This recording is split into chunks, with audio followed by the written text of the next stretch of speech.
Hi, hello, welcome. This is Kritika from Kriti's Micro Learning. நம்ம இந்த வீடியோவில் learning and teaching பேப்பரில் unit 9ல் interpersonal approach in class room management பார்க்க போகிறோம். Okay, what is interpersonal approach? Interpersonal approach அப்படின்னா என்ன அப்படின்னா, இன்டர்பர்சனல் அப்படின்னா ரெண்டு பர்சனுக்கு நடுவில் இருக்கிற ஒரு கம்யூனிகேஷன் ஆர் ஒரு ரிலேஷன் ஏதோ ஒன்று தான் நம்ம வந்துட்டு இன்டர்பர்சனல் அப்படின்னு சொல்கிறோம். ஸோ இன்டர்பர்சனல் அப்ரோச் அப்படிங்கிறது it's being related to or communication between the peoples, ரெண்டு பீப்புளுக்கு நடுவில் இருக்கிற ஒரு கம்யூனிகேஷன் ஆர் ரிலேஷன். அப்போ எஜுகேஷனில் வந்து இன்டர்பர்சனல் அப்ரோச், இப்போ பிஎட் வீடியோஸ் அப்படிங்கும்போது நம்ம எஜுகேஷன் சம்மந்தமாக பார்க்குறோம். அப்போ அங்கே இன்டர்பர்சனல் அப்ரோச் அப்படிங்கிறது என்னவாக இருக்கும்? ஒரு டீச்சருக்கும் ஒரு ஸ்டூடெண்ட்டுக்குமான relationship, a good relationship between a teacher and student. ஒரு டீச்சருக்கும் ஸ்டூடெண்ட்டுக்குமான ரிலேஷன்ஷிப் எந்த அளவுக்கு குவாலிட்டியாக குட்டாக இருக்கோ அந்த அளவுக்கு அந்த டீச்சிங் லேர்னிங் ப்ராசஸ் வந்து ரொம்ப பெட்டர் அண்ட் எஃபிஷியண்ட்டாக இருக்கும். அதை தான் வந்துட்டு இந்த இடத்துல நம்ம இன்டர்பர்சனல் அப்ரோச் அப்படின்னு மீன் பண்ணுறோம். இன்டர்பர்சனல் அப்ரோச் பார்த்தாச்சு. இப்போ class room management. Class room management அப்படிங்கிறது என்ன? It refers to a wide variety of skills and techniques that teachers uses to keep the students organized, orderly, focused, attentive on task and academically productive during a class. So ஒரு கிளாஸில் பசங்களை வந்து ஒரு ஆர்டர்டாக வச்சுருந்து அவங்கள வந்து ஃபோக்கஸ்டாகவும் கிளாஸை அட்டென்டிவாகவும் வச்சு கடைசியில் அவங்க என்ன அகடமிக் சொல்லி கொடுக்கணும்னு நினச்சாங்களோ, லேர்னிங் என்ன பண்ணணும்னு நினச்சாங்களோ அது ப்ரொடக்டிவாக வாங்குறது தான் வந்துட்டு கிளாஸ் ரூம் மேனேஜ்மெண்ட். அதுக்கு வந்து அந்த டீச்சர் என்னெல்லாம் டாஸ்க்கோ இல்லை டெக்னிக்கோ இல்லை ஸ்கில்ஸோ ஃபார்ம் யூஸ் பண்ணுறாங்களோ அதை தான் வந்துட்டு நம்ம கிளாஸ் ரூம் மேனேஜ்மெண்ட் அப்படின்னு சொல்கிறோம். ஸோ அந்த டீச்சரோட ஒர்க் என்ன? அது வந்து டீச் பண்ணுறது, டீச் பண்ணி அதை பசங்க வந்து லேர்ன் பண்ண வைக்கிறது. அந்த டீச்சிங் லேர்னிங் ப்ராசஸ் ப்ராப்பராக நடக்கிறதுக்கு குழந்தைங்க வந்து அட்டென்டிவாக இருக்கணும், ஃபோக்கஸ்டாக இருக்கணும், டிசிப்ளின்டாக இருக்கணும், நல்ல விஷயங்கள் கற்றுக்கணும். அந்த மாதிரியான விஷயங்கள் குழந்தைங்க கிட்டேருந்து வாங்கிறதுக்காக அவங்க என்ன மாதிரியான ஸ்கில்ஸும் டெக்னிக்ஸ் இதெல்லாம் ஃபாலோ பண்ணுறாங்களோ அதை தான் வந்துட்டு நம்ம கிளாஸ் ரூம் மேனேஜ்மெண்ட் அப்படின்னு சொல்கிறோம். ஸோ இப்போ இந்த வீடியோவில் நம்ம பார்க்க போகிறது interpersonal approach in class room management. So இந்த கிளாஸ் ரூமை கரெக்டாக மேனேஜ் பண்ணுறதுக்கு ஒரு டீச்சரும் ஸ்டூடெண்ட்டும் எந்த அளவில் ஒரு ரிலேஷன்ஷிப் இருக்குது, அந்த இன்டர்பர்சனல் ரிலேஷன்ஷிப் எப்படியெல்லாம் இருந்தால் அந்த கிளாஸ் ரூம் வந்து நீட்டாக வெல் டிஃபைன்டாக மேனேஜ் பண்ண முடியும், அந்த டீட்டெயில்ஸை தான் வந்துட்டு நம்ம இந்த வீடியோவில் பார்க்க போகிறோம். So interpersonal approach in class room management. So ஒரு கிளாஸ் ரூமை ப்ராப்பராக மேனேஜ் பண்ணி டீச்சிங் லேர்னிங்கை ப்ராப்பராக கொண்டு வரத்துக்கு என்ன மாதிரியான ரிலேஷன்ஷிப்பை, என்ன மாதிரியான ஒரு அப்ரோச்சை ஒரு டீச்சரும் ஸ்டூடெண்ட்டும் மெயின்டைன் பண்ணுறாங்க அப்படிங்கிறது தான் video. So what is the concept of class room management? ஒரு கிளாஸ் ரூம் மேனேஜ்மெண்ட் பண்ணணும் அப்படின்னா அதில் என்ன கான்செப்ட் இருக்குது, என்ன மாதிரியானது பண்ணலாம் அப்படின்னு பார்த்தோம்னா, in the class room the teacher undertake 2 categories of teaching center task. 2 விஷயங்கள் அவங்க கிளாஸில் நடத்துகிறாங்க. என்ன இருக்குன்னு பார்த்தோம்னா, develop the appropriate teaching learning environment. First thing, ஒரு டீச்சிங் லேர்னிங் என்விரான்மெண்ட்டை வந்து ப்ராப்பராக வச்சுக்கணும். அந்த என்விரான்மெண்ட் ப்ராப்பராக இருந்தால் மட்டும்தான் அவங்க டீச்சிங் வந்து ப்ராப்பராக ஸ்டூடெண்ட்ஸை போய் ரீச் ஆகும். ஸோ அந்த என்விரான்மெண்ட்டை ப்ராப்பராக மெயின்டைன் பண்ணணும். So developing the appropriate teaching learning environment and implement the teaching learning process as planned. So என்விரான்மெண்ட்டை ப்ராப்பராக ஆக்குனதுக்கப்புறமா அவங்க என்ன மாதிரியான ஒரு டீச்சிங் லேர்னிங்கை பிளான் பண்ணிட்டு வந்தாங்களோ அதை ப்ராப்பராக இம்ப்ளிமெண்ட் பண்ணணும்.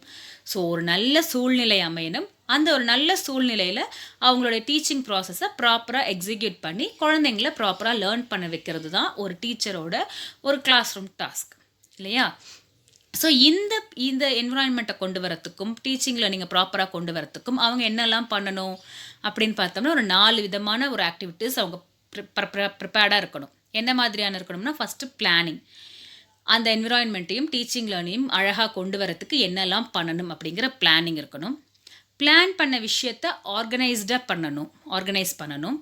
ஸோ பிளான் பண்ணியாச்சு, அதை ஆர்கனைஸ்டாக அரேஞ்ச் பண்ணியாச்சு, கொண்டு வந்தாச்சு, அதை ப்ராப்பராக எக்ஸிக்யூட் பண்ணணும். நம்ம என்ன பிளான் பண்ணியிருக்கோமோ அதை வழி நடத்தணும், ப்ராப்பராக எக்ஸிக்யூட் பண்ணணும், கைடிங் த எக்ஸிக்யூஷன். அண்ட் லாஸ்ட்டாக வந்துட்டு கண்ட்ரோலிங். எல்லாத்தையுமே நம்ம அண்டர் த கண்ட்ரோல், டீச்சரோட கண்ட்ரோலில் இருக்கும்போது எல்லா விஷயங்களும் ப்ராப்பராக நடக்கும். கடைசியில் அந்த டீச்சிங் லேர்னிங் ப்ராசஸும் கரெக்டாக நடக்கும். ஸோ இதை தான் வந்துட்டு நம்ம கிளாஸ் ரூம் மேனேஜ்மெண்ட் அப்படின்னு சொல்கிறோம். Effective management is otherwise known as class room management. So இதுதான் வந்துட்டு ஒரு கிளாஸ் ரூம் மேனேஜ்மெண்ட்டோட கான்செப்ட். ஸோ இந்த இடத்துல அவங்க வந்து எந்த மாதிரியான டீச்சராக இருந்தால் இதெல்லாம் ப்ராப்பராக நடக்கும் அப்படிங்கிறதும் பார்க்க போகிறோம். ஸோ பிஃபோர் தட் இந்த planning, organising, guiding, the execution, controlling 4 activities பார்த்தோம்ல, அந்த 4 ஆக்டிவிட்டீஸில் என்னெல்லாம் பண்ணணும், எப்படியெல்லாம் அந்த ஆக்டிவிட்டீஸை அவங்க செய்யணும், அதனுடைய காம்பனன்ட்ஸ் என்ன அப்படிங்கிறத பார்க்கலாம். ஸோ கிளாஸ் ரூம் மேனேஜ்மெண்ட் ஆக்டிவிட்டீஸில் first one planning. So plan பண்ணணும், எதுவாக இருந்தாலும் வி ஹாவ் டு பிளான். என்னெல்லாம் பிளான் பண்ணணும்? ஃபர்ஸ்ட் அவங்க ஒரு கிளாஸ்க்கு வரும்போது examining the physical arrangement in the class. So class உள்ளே வரும்போதே என்ன பண்ணணும், அந்த கிளாஸ் ரூமோடைய ஃபிசிக்கல் அரேஞ்ச்மெண்ட்ஸ் எப்படி இருக்குது, பசங்க வந்து கம்ஃபர்டபுளாக இருக்காங்களா, ப்ராப்பராக வென்டிலேட்டடாக இருக்கா, லைட் இருக்கா, அவங்க பெஞ்சஸ்லாம் ப்ராப்பராக அரேஞ்சாக இருக்கா, பிளாக் போர்டு வந்து க்ளீனாக இருக்கா, சாக் பீஸ் இருக்கா, இந்த மாதிரியான ஃபிசிக்கல் அரேஞ்ச்மெண்ட்ஸ் வந்துட்டு எல்லாமே ப்ராப்பராக இருக்கா அப்படின்னு எக்ஸாமின் பண்ணணும். First thing. Next, ensuring the learning readiness of the students. Learning readiness of the student அப்படின்னா ஸ்டூடெண்ட்ஸ் வந்து கரெக்டாக ரெடியாக இருக்காங்களா, அப்போ தான் வந்துட்டு இன்டர்வல் முடிஞ்சிருக்கும், இல்லை லஞ்ச் பிரேக் முடிஞ்சிருக்கும், அவங்க வந்து பாதி பேர் சாப்பிட்டு இருப்பாங்க, சாப்பிடாமல் இருப்பாங்க, கிளாஸ் ரூம் ப்ராப்பராக க்ளீன் இல்லாமல் இருக்கும், தண்ணி குடிக்க போயிருப்பாங்க, அந்த மாதிரியெல்லாம் இல்லாமல் அவங்க ரெடியாக இருக்காங்களா, எல்லாருமே வெல் சீட்டடாக இருக்காங்க, அதே மாதிரி அவங்க book, note, pen, whatever is required அதோட எல்லாம் ரெடியாக இருக்காங்களா அப்படிங்கிறது பார்க்கணும். Should make sure that the students are seated properly and ready to get the instruction. நம்ம சொல்கிறத கேட்குற அந்த ரெடினஸோட ஸ்டூடெண்ட்ஸ் இருக்காங்களா அப்படிங்கிறத என்ஷூர் பண்ணிக்கணும். ஸோ ஃபஸ்ட்டு கிளாஸ் ரூம் எல்லாமே ப்ராப்பராக அரேஞ்ச் ஆயிருக்கான்னு பார்க்கணும். நெக்ஸ்ட் ஸ்டூடெண்ட்ஸ் ரெடியாக இருக்காங்களான்னு பார்க்கணும். The third one is testing the entry behaviour of the student. So entry behaviour அப்படிங்கும்போது அவங்கள மென்டலாக ரெடி பண்ணுறது. அவங்க வந்து இதுக்கு முன்னாடி அந்த இப்போ நம்ம ஒரு டாபிக் நடத்த போகிறோம், நீங்கள் வந்து ஒரு இப்போ சயின்ஸில் வந்து டைஜஸ்டிவ் சிஸ்டம் அப்படின்னு நடத்த போகிறோம் அப்படின்னா அதுக்குள்ள அவங்களோட ப்ரீவியஸ் நாலேஜ் என்ன, அவங்க என்ன இதுக்கு முன்னாடி லேர்ன் பண்ணியிருக்காங்க, எந்த லெவலில் இருக்காங்க, சில கொஷின்ஸ் கேட்டுட்டு அவங்களுக்கு அந்த பர்டிகுலர் டாப்பிக்கில் அவங்க நாலேஜ் எப்படி இருக்குது அதை பார்த்து அதை ரெடியாக இருக்காங்களா அப்படின்னு பார்க்குறது. சில பேர் வந்துட்டு நமக்கு வேறு சோஷியோ எக்கனாமிக் பேக்ரவுண்ட்லேருந்து வந்திருப்பாங்க, வேறு லெவல் ஆஃப் இன்டெலிஜென்ஸில் ஒரு குழந்தைங்க ஒரு மாதிரி இருப்பாங்க. ஸோ எல்லா குழந்தைங்களுமே அந்த நம்ம சொல்ல போகிற டாப்பிக்கை ஏற்றுக்கிறதுக்கான அந்த ரெடினஸில் இருக்காங்களா, அதாவது அவங்களுக்கு அந்த அளவுக்கு புரிஞ்சிருக்கா. இப்போ நீங்கள் 7th ஸ்டாண்டர்டில் போய் இந்த டாபிக் எடுக்க போகிறோம் அப்படின்னா அது கொஞ்சம் டீட்டெயில்டாக இருக்கும். ஸோ அப்போ வந்து அவங்களுக்கு basic concept, parts of digestive system எல்லாம் தெரிஞ்சிருக்கணும், அதனுடைய ஃபங்க்ஷன்ஸ் எல்லாம் ஓரளவுக்கு பேசிக்காக தெரிஞ்சிருக்கணும். ஸோ அதை பேஸ் பண்ணி நம்ம சில கொஷின்ஸ் கேட்டுட்டு அவங்களுக்கு அந்த டாப்பிக்கில் அவேர்னஸ் இருக்கான்னு செக் பண்ணிவிட்டு அதுக்கப்புறமா இன்டெப்த்தாக நம்ம டாப்பிக்குள்ளே போகணும். அதுதான் வந்துட்டு testing the entry behaviour of the students. Next, identifying the needs or deficit. Okay, அதாவது teacher should develop a proper strategy of teaching to make a good deficits found in the entry behaviour of அதாவது இப்போது இதுக்கு முன்னாடி third point என்ன பார்த்தோம், entry பிஹேவியரை test பண்ணுறது. Entry பிஹேவியர்னால் அவங்களுக்கு என்ன ப்ரீவியஸ் நாலேஜ் இருக்குது அதை டெஸ்ட் பண்ணுறோம். இஃப் இன் கேஸ் அங்கே அந்த கொஷின்ஸ் நம்ம ரைஸ் பண்ணும்போது ஹாஃப் ஆஃப் த கிளாஸுக்கு தான் தெரிஞ்சிருக்கு, ஒரு ஹாஃப் ஆஃப் த கிளாஸ்க்கு அதை பற்றின ஒரு பேசிக் நாலேஜ் இல்லை, அவங்க டெஃபிசிட்டாக இருக்காங்க, அதை பற்றின ஐடியா இல்லை அப்படின்னா ஃபஸ்ட்டு அவங்களுக்கு அதை ஃபுல்ஃபில் பண்ணணும். அந்த பேசிக் நாலேஜை கொடுத்து அதை ஃபுல்ஃபில் பண்ணிவிட்டு அதுக்கப்புறம் வந்து நம்ம இன்டெப்த்தாக போகணும். அதே மாதிரி என்ன மாதிரியான டீச்சிங் லேர்னிங் மெட்டீரியல் நம்ம எடுக்க போகிறோம், என்ன மெத்தட் ஆஃப் டீச்சிங்கில் யூஸ் பண்ண போகிறோம், என்ன மாதிரியான டீச்சிங் எய்ட்ஸ் நம்ம யூஸ் பண்ண போகிறோம், இதெல்லாமும் வந்துட்டு நம்ம ரெடி பண்ணிக்கணும். இதெல்லாம் தான் வந்துட்டு planning for a class room. Next, formulating the instructional objectives. So instructional objectives என்ன, நம்ம இந்த ஒரு பர்டிகுலர் டாபிக் படிக்கிறனால அவங்க என்ன லேர்ன் பண்ண போகிறாங்க, என்ன விஷயங்கள் தெரிஞ்சுக்க போகிறாங்க, அதன் மூலயமா அவங்க கிட்டேருந்து நம்ம என்ன எக்ஸ்பெக்ட் பண்ண போகிறோம், என்ன அவுட்கம் எக்ஸ்பெக்ட் பண்ண போகிறோம், இந்த மாதிரியான இன்ஸ்ட்ரக்ஷனல் அப்ஜெக்டிவ்ஸை வந்துட்டு அவங்களுக்கு தெளிவுபடுத்திடணும். Formulate the appropriate instructional objectives for the content to be taught in the classroom. So clearly we have to spell out the expected learning outcomes. இதுதான் இந்த லெசன் டாப்பிக்லேருந்து நம்ம லேர்னிங் அவுட்கம்ஸாக எடுக்க போகிறோம் அப்படிங்கிறதையும் ஸ்டூடெண்ட்க்கு தெளிவு பண்ணிடணும். இதுதான் லேர்ன் பண்ண போகிறோம், இதுதான் இதோட learning outcome. Then developing the plan for formative evaluation. So the teacher should finalize his strategy for formative evaluation to ensure that students understand the topic. So இது எல்லாமே முடிச்சதுக்கப்புறம் அவங்க என்ன மாதிரி அந்த டாப்பிக்கை லேர்ன் பண்ணியிருக்காங்க அப்படிங்கிறதுக்கு நம்ம கொஞ்சம் கொஷின்ஸ் நடத்தும் போது ஒரு 15 minutes 20 minutes கிளாஸ் எடுத்துகிட்டு ஸ்டாப் பண்ணிவிட்டு இன்டர்மீடியட்டாக கொஷின் கேட்டுட்டு அவங்க புரிஞ்சிருக்கா, அதை நம்ம ஃபாலோ பண்ணி அந்த லேர்னிங்கில் அவங்க வராங்களா, ஏதாவது ஸ்ட்ரக் ஆகுதா, கரெக்டாக நம்ம டீச்சிங் வந்து அவங்கள ரீச் ஆகுதா, இந்த மாதிரி அவங்கள வந்து இன்டர்மீடியட்டாக நம்ம வந்து எவாலுவேட் பண்ணிகிட்டே இருக்கணும். ஸோ இது எல்லாமே தான் வந்துட்டு ஒரு கிளாஸ் ரூம் ஸ்டார்ட் பண்ணுறதுக்கான ஒரு பிளானிங். ஓகே, கிளாஸ் ரூம் மேனேஜ்மெண்ட்டில் ஒரு ஃபஸ்ட் ஆக்டிவிட்டியாக we have seen planning.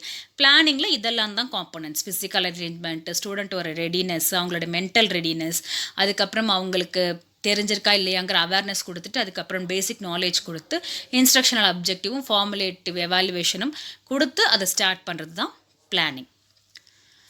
So next is organising.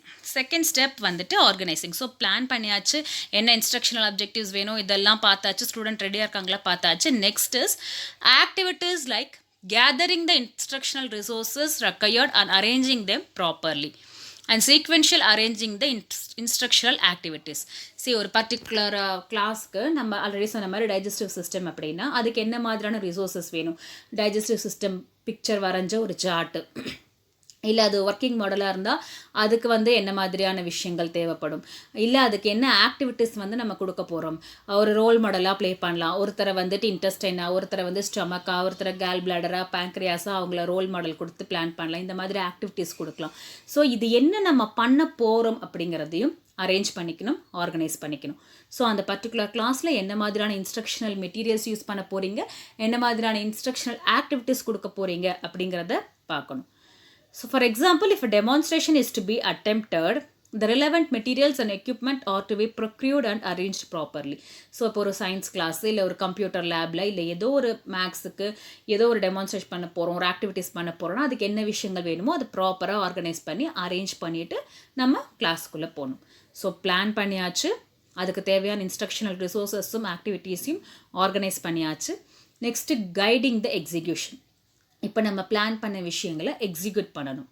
So activities related to the efficient execution of the technique selected for delivering the subject content in the class are involve in this step. So இந்த ஸ்டெப்பில் வந்து efficient execution of the technique, என்ன technique select பண்ணியிருக்கோமோ அதை வந்து நம்ம எஃபிஷியண்ட்டாக execute பண்ணுறோம். That can be any different technique. நமக்கு நிறைய டெக்னிக்ஸ் இருக்குது. See the picture, they have given many techniques like worksheet, case study, brainstorming, seminar, group discussion, debate, dramatization, puppetry, role play, stories, quiz. அது இல்லாமல் எக்ஸாம்பிள்ஸில் oral instruction method of lecture, demonstration method, helping the students to undertake projects, then technology enabled instructional methods like teleconferencing, audio visual மாதிரி. இந்த மாதிரி எந்த மெத்தடில் வேணாலும் நம்ம கிளாஸ் எடுக்கலாம். ஸோ நம்ம எந்த மெத்தடில் பர்டிகுலர் கிளாஸை எக்ஸிக்யூட் பண்ண போகிறோமோ அந்த மெத்தடை வந்து நம்ம ரெடி பண்ணிக்கிறது. Activities related to the efficient execution of the selected technique. நம்ம செலக்ட் பண்ணியிருக்கிற டெக்னிக்கை நம்ம ப்ராப்பராக எக்ஸிக்யூட் பண்ணுறதுக்கு கைட் பண்ணி ரெடி பண்ணிக்கிறோம். ஸோ பிளான் பண்ணியாச்சு, விஷயங்கள் என்னென்ன வேணுங்கிறத ஆர்கனைஸ்டாக எடுத்தாச்சு, அதை எக்ஸிக்யூட்டும் பண்ணியாச்சு. Now we have to control the class room. Class ரூமை வந்து நம்ம கண்ட்ரோலில் இருந்தால் மட்டும்தான் நம்ம பிளான் பண்ண விஷயங்களை ப்ராப்பராக எக்ஸிக்யூட் பண்ணாலும் அது வந்து ஸ்டூடெண்ட்ஸை போய் ரீச் ஆகும். So taking appropriate measure so that the teaching learning process good proceed smoothly. So நம்ம பிளான் பண்ண விஷயங்களை வந்து ப்ராப்பராக அவங்கள ரீச் ஆகணும்னா, கிளாஸ் ரூம் வந்து ஸ்மூத்தாக நடக்கணும்னா அதுக்கு தேவையான மெஷர்ஸை வந்து நம்ம எடுக்கணும். Focusing student attention on the classroom instruction by eliminating distraction. எந்த ஒரு டிஸ்ட்ராக்ஷனும் இல்லாமல் குழந்தைங்க வந்து கிளாஸ் கவனிக்கணும். Maintaining discipline and order among the students.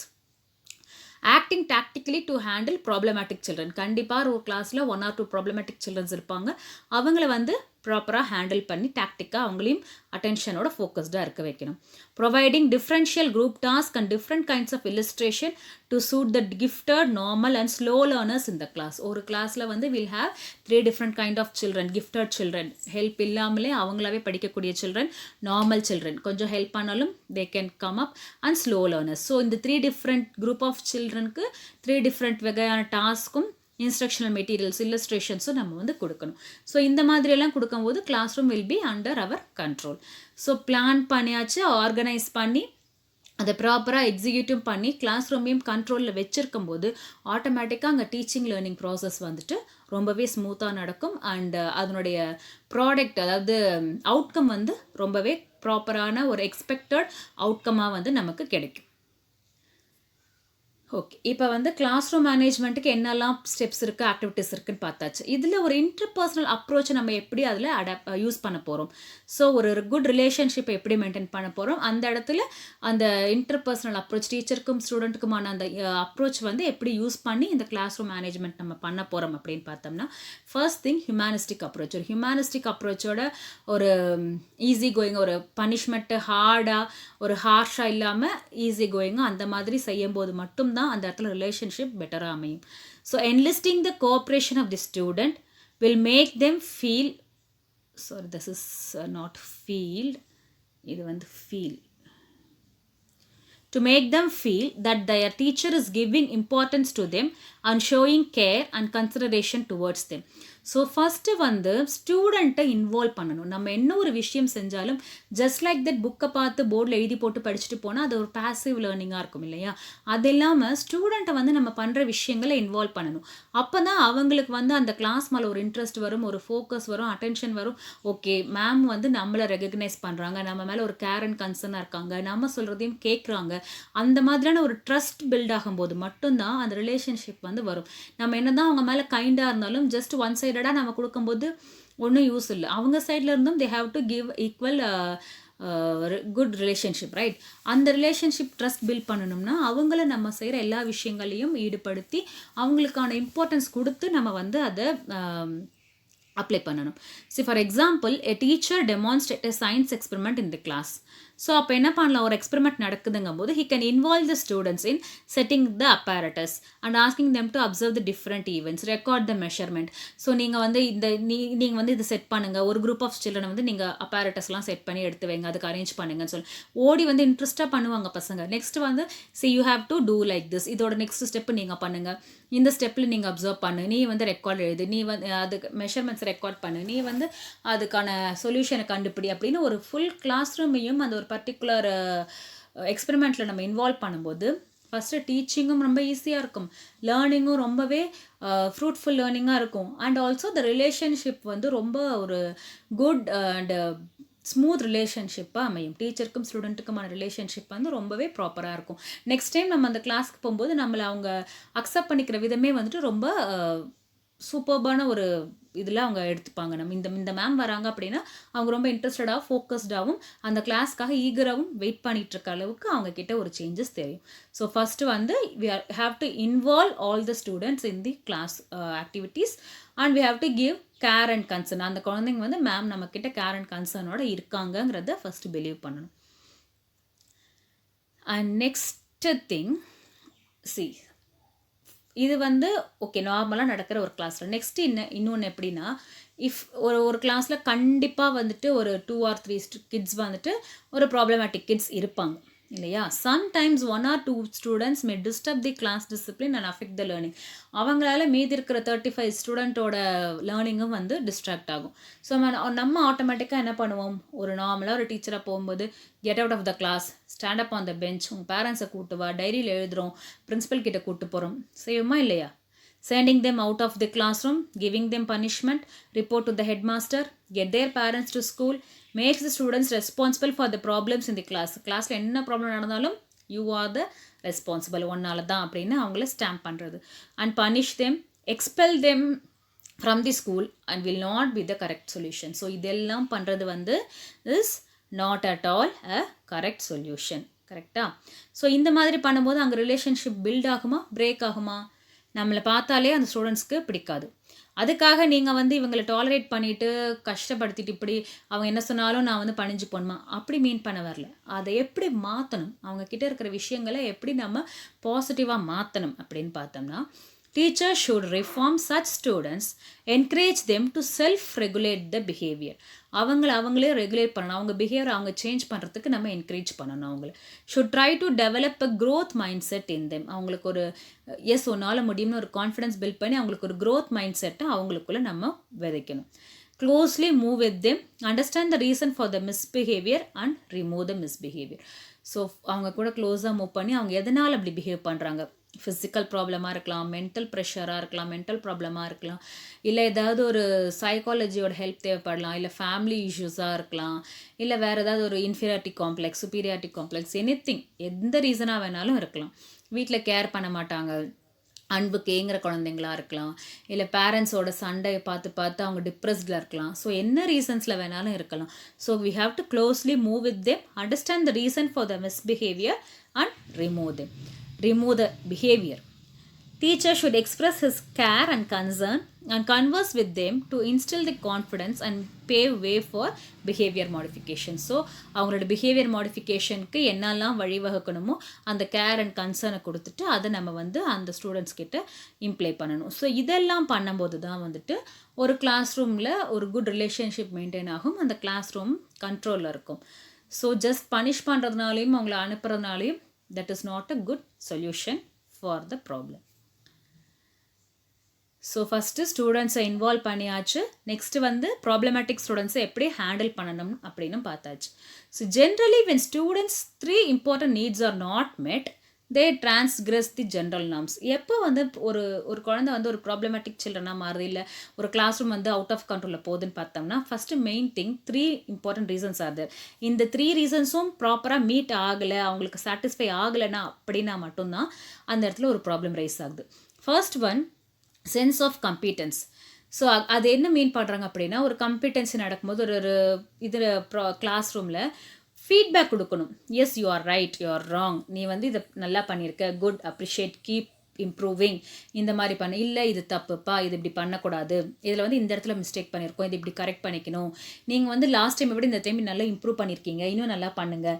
So அந்த மாதிரியான ஒரு ஃபீட்பேக்கை பாசிட்டிவாக இருந்தாலும் நெகட்டிவாக இருந்தாலும், பாசிட்டிவாக இருந்தால் ஓகே, நெகட்டிவாக இருக்கும்போது அது ரொம்ப சட்டிலாக ஈஸி வேயில் கொடுக்கணும். இந்த மாதிரி ஒரு ப்ராப்பர் ஃபீட்பேக் கொடுக்கும்போது ஃபர்ஸ்ட் திங் ஓகே மேம் நம்மளை கவனிக்கிறாங்க அப்படிங்கிற இன்டென்ஷன் அந்த குழந்தைங்களுக்கு வரும். அதே மாதிரி நம்ம என்ன கரெக்டாக பண்ணாலும் தப்பாக பண்ணாலும் நம்மளை சம்படி இஸ் வாட்சிங், வி ஹேவ் டு டூ, நம்ம அப்ரிஷியேஷன் வாங்கணும் அப்படிங்கிற இன்டென்ஷன் வரும். ஸோ இந்த ஃபீட்பேக் இல்லை, மிஸ் ஆகுது அப்படிங்கும்போது நான் என்ன பண்ணாலும் யாரும் கேட்குறதுக்கு இல்லை, தென் வை ஷுட் ஐ டூ அப்படிங்கிற அந்த தாட் வந்துடும். So first thing feedback is highly important. இது மிஸ் ஆனாலும் அந்த கிளாஸ் ரூம் வந்து ப்ராப்பராக இருக்காது. Next relatedness. ரிலேட்டட்னஸ் அப்படின்னு எதை மீன் பண்ணுறாங்கன்னா இன்ட்ரென்சிக் மோட்டிவேஷன். அவங்கள மோட்டிவேட் பண்ணிகிட்டே இருக்கணும். Yes you can do, please come on do, உன்னால் முடியுங்கிற அந்த மோட்டிவேஷனை கொடுத்து அவங்கள வந்து நம்ம மேலே தூக்கி விட்டுட்டே இருக்கணும். அந்த மாதிரியான மோட்டிவேஷன் இல்லை அப்படிங்கும்போது ஒரு இடத்துல அவங்களுக்கு ஃபெயிலியர் மீட் பண்ணாங்க அப்படின்னா அதுலேருந்து அப்படியே அவங்க ரொம்ப டவுனாக போயிடுவாங்க. ஓகே அவ்வளோதான், நம்மளால முடியாது, தட்ஸ் ஆல் அப்படிங்கிற ஃபீல் வந்துடும். ஸோ அந்த மோட்டிவேஷன் லேக் ஆச்சு அப்படின்னாலும் அந்த கிளாஸ் ரூம் மேனேஜ்மெண்ட்டோ அந்த இன்டர் ரிலேஷன்ஷிப் அப்ரோச்சோ இன்டர்பர்சனல் அப்ரோச்சோ வந்துட்டு ப்ராப்பராக இருக்காது. And third one, autonomy. Autonomy is nothing but freedom of choice. எதுனாலும் அவங்களுக்கு ஒரு சாய்ஸ் இருக்கணும். ஒரு சப்ஜெக்டை செலக்ட் பண்ணுறதுலேருந்து ஒரு கண்டென்ட்டை செலக்ட் பண்ணுறதுல ஒரு ஃபார் எக்ஸாம்பிள் ஒரு ப்ராஜெக்ட் இருக்குது அப்படின்னா ஒரு 3 different டைப்ஸ் ஆஃப் ப்ராஜெக்ட்ஸ் கொடுத்துட்டு ஒரு டாப்பிக்லேயே 3 different டைப்ஸ் ஆஃப் ப்ராஜெக்ட் கொடுத்துட்டு அதில் வந்து யாருக்கு எது முடியுமோ அதை நீங்கள் சூஸ் பண்ணி பண்ணுங்கள். ஸோ கண்டென்ட் வந்து ஒன்றா தான் இருக்கும், டைஜஸ்டிவ் சிஸ்டம் தான் கண்டென்ட்டாக இருக்கும். அந்த டைஜஸ்டிவ் சிஸ்டமை பற்றி லேர்ன் பண்ணுறதுக்கு 3 different டாபிக்ஸ் கொடுக்கலாம். ஒன்று வந்து ட்ராயிங் ப்ராஜெக்ட் மாதிரி கொடுக்கலாம், அசைன்மெண்ட் மாதிரி, இன்னொன்று ப்ராஜெக்ட் மாடல் மாதிரி மேக் பண்ண சொல்லலாம், இன்னொன்று வேறு ஏதாவது ஒரு இன்ஃபர்மேஷன் கேதர் பண்ணுற மாதிரி. ஸோ டிஃப்ரெண்ட் அந்த டாப்பிக்கு தகுந்த மாதிரி 3 different டைப்ஸ் ஆஃப் ஒரு அசைன்மெண்ட்ஸ் கொடுத்துட்டு யாருக்கு எது வேணுமோ சூஸ் பண்ணிவிட்டு இந்த டைம்குள்ளே சப்மிட் பண்ணுங்கள் அப்படின்னு சொல்லும்போது அவங்களுக்கு அங்கே ஃப்ரீடம் ஆஃப் சாய்ஸ் இருக்கும். ஸோ நமக்கு பிடிச்சது தான் நம்ம சூஸ் பண்ணியிருக்கோம், வீ கேன் டூ, நம்ம தானே சூஸ் பண்ணோம், நம்ம பண்ணலாங்கிற அந்த கான்ஃபிடென்ஸ் அவங்களுக்கு பில்ட் ஆகும். ஸோ அந்த ஃப்ரீடம் ஆஃப் சாய்ஸ் இல்லை அப்படின்னாலும் அந்த இடத்துல வந்துட்டு ஒரு கிளாஸ் ரூம் மேனேஜ்மெண்ட்டோ இந்த 3 important நீட்ஸ் வந்துட்டு அவங்களுக்கு மீட் ஆகலை அப்படிங்கும்போது அந்த இடத்துல ஒரு ப்ராப்ளம் கிரியேட் ஆகுது. By removing these blocks and also the teacher by moving closely with the students and installing confidence in them, it could become easier for the teacher to make all the students self-directed. So இந்த blocks 3 பிளாக்ஸையும் remove பண்ணிவிட்டு டீச்சரும் வந்துட்டு க்ளோஸாக move ஆகிறாங்க student கிட்ட. அதாவது எதுவாக இருந்தாலும் நம்ம போய் அந்த மேம் கிட்ட அப்ரோச் பண்ணலாம், சொல்லலாம், நமக்கு எதுவாக இருந்தாலும் அந்த மேம் செய்வாங்க அப்படிங்கிற ஒரு ட்ரஸ்ட்டையும் கான்ஃபிடென்ஸையும் அவங்களுக்கு பில்ட் பண்ணுறோம் அப்படின்னா then it is become easier for the teachers to make all the students self directed. எல்லா ஸ்டூடெண்ட்டையும் செல்ஃப் டைரக்டடாக கொண்டு வரதுக்கு அந்த டீச்சர்ஸ்க்கு ரொம்பவே அது ஈஸியாக இருக்கும். Through this approach, the teacher could easily maintain discipline and order in the classroom. So இந்த மாதிரி ஒரு அப்ரோச் மூலயமா அந்த மேம்னால ஒரு டீச்சர்னால ஒரு either men or female teacher or sir யாராக இருந்தாலும் it could maintain a discipline and order in the class room. So இது வந்து ஒரு முக்கியமான விஷயமா இந்த இன்டர்பர்சனல் அப்ரோச்சுக்கு நம்ம பார்க்குறோம். So, by concluding, what to conclude is, in brief, the teacher, by maintaining good relationship with the students, can make them self-directed and motivate them to take part in classroom activities with full involvement in classroom management. Using the humanistic approach yields the long-lasting benefits. So, ஒரு humanistic approach மூலயமா ஒரு நல்ல relationship student கிட்ட maintain பண்ணினோம் அப்படின்னா அவங்கள self டைரக்டடாக அவங்கள motivate பண்ணி செல்ஃப் டைரக்டடாக எல்லா கிளாஸ் ரூம் ஆக்டிவிட்டீஸ்லையும் பார்ட்டிசிபேட் பண்ண வைக்கும்போது கிளாஸ் ரூம் மேனேஜ்மெண்ட்டும் நல்லா இருக்கும், அதனோட பெனிஃபிட்ஸும் வந்து லாங் லாஸ்டிங்காக இருக்கும் அப்படின்னு மீன் பண்ணுறாங்க. So this is the way of using the interpersonal approach in the class room management. So இந்த வீடியோ கண்டிப்பாக உங்களுக்கு புரிஞ்சிருக்கும் அண்ட் ஹெல்ப்ஃபுல்லாக இருக்கும்னு நினைக்கிறேன்.